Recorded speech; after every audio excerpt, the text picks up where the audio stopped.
kembali lagi bersama saya Dea Febrianti dalam obrolan sore dengan tema peran masyarakat dalam menjaga kesehatan keluarga di masa pandemi COVID-19. Untuk sore hari ini kita akan kedatangan narasumber yang sangat luar biasa, yaitu Ibu Bidan Risa Tantri Gultom STRK, yang saat ini sedang menjalankan studi S2 Kebidanan di Universitas Aisyah Yogyakarta. Beliau ini berasal dari Medan, Sumatera Utara. Beliau juga sudah banyak mempunyai pengalaman pekerjaan seperti bekerja di Rumah Sakit Imelda Medan Pekerja Indonesia selama 8 tahun. Untuk mempersingkat waktu, mungkin teman-teman sudah tidak sabar melihat narasumber kita yang sangat luar biasa. Baiklah, mari kita sambut narasumber kita yang sangat luar biasa, Ibu Risa. Mari Ibu, selamat sore, silakan duduk. Selamat datang Ibu Risa di podcast saya. Sudah lama ya kita tidak bertemu setelah terakhir kapan ya? Pas pendaftaran ya? Iya. Oh iya, Bu Risa, kabarnya baik? Baik. Alhamdulillah. Saat ini masih sambil bekerja, Bu? Saat ini saya sudah memutuskan ke Jogja untuk bisa lebih fokus menjalankan S2 Oh, saya. begitu. Baiklah Ibu Risa, di sini saya mengundang Ibu ke podcast saya. Saya mau mengajak Ibu mengobrol mengenai peran masyarakat dalam melindungi keluarga di masa pandemi COVID-19 ini. Menurut Ibu Risa sendiri, peran masyarakat dalam menjaga kesehatan keluarga di era pandemi COVID-19 ini bagaimana sih, Bu? Baik, yang seperti kita ketahui ya, peran itu merupakan sikap peduli, ya. Jadi bagaimana kepedulian masyarakat yang artinya nanti bisa mempengaruhi kesehatan dalam keluarga, sehingga bisa saling mempengaruhi kepada yang lain sehingga penularan COVID-19 dapat ditangani. Misalnya dapat memahami dan melakukan protokol kesehatan dengan baik. Benar sekali. Untuk kita sendiri, untuk menjaga kesehatan keluarga, kita dapat memperingati atau memberitahu keluarga kita dengan cara bagaimana cara penularan COVID itu sendiri, bagaimana bahayanya COVID itu sendiri, serta kita harus menerapkan dan memberitahu kepada keluarga kita untuk tetap mematuhi protokol kesehatan. Misalkan yang pertama itu kita harus menjaga kondisi keluarga dengan cara mengkonsumsi makanan yang bergizi, seperti itu mungkin, Bu?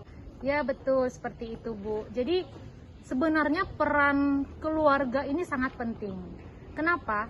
Ketika keluarga memiliki peran yang benar-benar dilakukan, sehingga peran tersebut berpengaruh pada masyarakat, dan sehingga masyarakat menjadi lebih peduli bagaimana menangani dan menjaga kesehatan di masa pandemi COVID. Iya, intinya tuh kita juga perlu kesadaran diri ya, Bu. Iya, Selain betul. kita menyarankan kepada keluarga atau masyarakat, dan kita harus punya kesadaran diri juga, Iya, betul. supaya kita sama-sama memberantas si COVID ini. Supayanya itu kan nantinya kan kalau misalkan COVID-nya sudah hilang, itu keuntungannya bagi semua orang. Begitu kan, Bu? Iya betul. Karena Iya. kan apalagi berita-berita yang sulit diterima, misalnya seperti berbagai berita hoax yang mengenai bahwa vaksin itu begini, vaksin itu begitu. Padahal sebenarnya pemerintah kan sudah benar-benar membentuk suatu program untuk mencegah dan mengurangi penyebaran COVID, yang salah satunya melalui protokol Vaksinasi. kesehatan, juga vaksin. Nah sekarang dan syukurnya sekarang pertumbuhan dan perkembangan untuk masyarakat Serta kesadaran divaksin masyarakat. ya sudah semakin membaik. Iya. Ya semoga COVID juga semakin menurun. Ya, untuk saat ini kan semenjak si masyarakat ini udah mulai sadar bahwa memang COVID ini tidak seutuhnya untuk mencegah si vaksin maksud saya, maaf.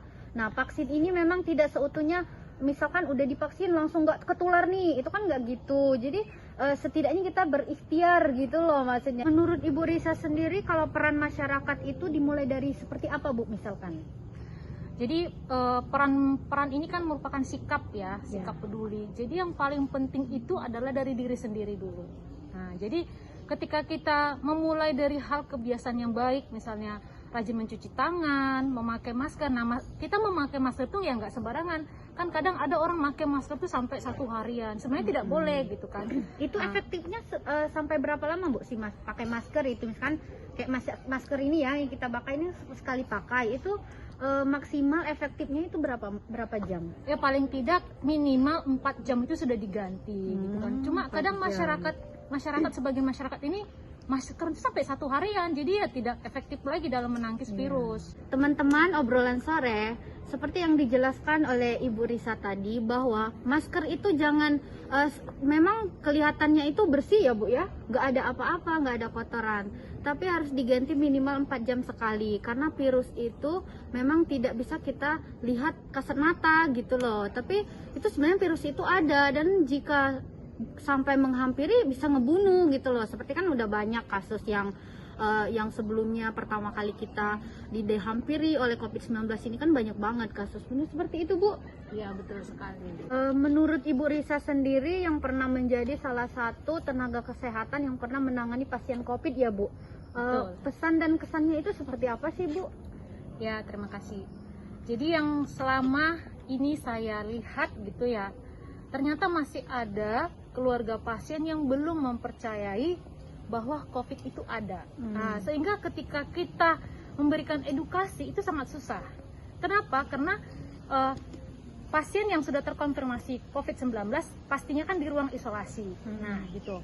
Tapi karena berita hoax dan berita-berita yang membuat masyarakat itu semakin tidak percaya COVID gitu, akhirnya itu memang sangat berdampak negatif bagi keluarga. Sehingga ketika kita memberikan edukasi itu sangat susah. Nah ini pesan saya bagi masyarakat, jika ada keluarga yang sudah dinyatakan terkonfirmasi COVID-19 melalui PCR, itu seharusnya tetap mengikuti Protokol kesehatan. Iya, protokol kesehatan dan mengikuti sesuai standar operasional dari rumah sakit gitu. Karena jika tidak ditangani bisa berakibat fatal bagi pasien. Kenapa sih masyarakat tuh susah gitu loh untuk percaya? Memang kalau kita belum mengalami, kita mungkin COVID itu nggak ada, COVID itu cuma gini-gini. Tapi ketika ya udah mengalami, itu bakalan menyesal gitu ya Bu ya? Iya, jadi makanya peran sebenarnya yang paling penting itu dalam satu keluarga itu ya. Jadi ketika kita peran dalam keluarga kita itu sudah baik, sehingga kita itu stigma kita secara positif itu bisa mempengaruhi masyarakat yang lain gitu. Jadi ketika ada masyarakat yang tidak mempercayai COVID itu tidak ada, kita jangan semakin memberikan informasi iya memang tidak ada. Nah kita seharusnya peran kita itu membenarkan informasi yang palsu atau informasi yang hoax gitu. Iya, maka dari itu kita itu sesama masyarakat, sesama manusia, kita harus saling mengingatkan serta menjaga kesehatan demi kebaikan kita semua, supaya si pandemi ini cepat selesai gitu loh, biar sama-sama kita bisa beradaptasi seperti sebelumnya. Maka dari itu pesannya untuk masyarakat yang menonton obrolan kita sore ini, mari kita patuhi protokol kesehatan dengan cara yang tidak begitu sulit. Misalkan salah satu contoh, tetap menjaga cuci tangan, terus pakai masker, jaga jarak. Setidaknya kita berikhtiar dengan cara memperkuat protokol kesehatan diri kita sendiri. Yang paling utama itu kan diri kita sendiri terlebih dahulu ya Bu. Baik Ibu Risa, terima kasih banyak atas penjelasannya. Tidak terasa ternyata waktu kita udah habis ya Bu ya. Ternyata kita nggak kerasa pembicaraan kita tuh udah banyak gitu loh. Semoga ini bisa bermanfaat bagi masyarakat serta yang menonton obrolan kita sore ini. Semoga masyarakat tetap mematuhi protokol kesehatan. Mungkin untuk sebagai closing statement kita, sepatah dua patah kata, Bu Risa ada yang ingin disampaikan, dipersilakan. Baiklah, dari saya untuk seluruh masyarakat yang ada di dunia dan khususnya di Indonesia, ada 3 hal penting yang saya sampaikan. Yang pertama adalah tetap patuhi protokol kesehatan dimanapun kita berada. Yang kedua, ayo ikut program vaksinasi COVID-19. Dan yang ketiga, stop berita hoax. Baiklah, terima kasih banyak Ibu Risa atas ilmunya. Semoga ini bisa bermanfaat bagi masyarakat. Sepertinya waktu kita sudah habis. Semoga bisa bermanfaat bagi kita semua. Semoga pandemi ini bisa selesai, bisa segera selesai. Saya akhiri. Wabillahi taufiq wal hidayah. Wassalamualaikum warahmatullahi wabarakatuh.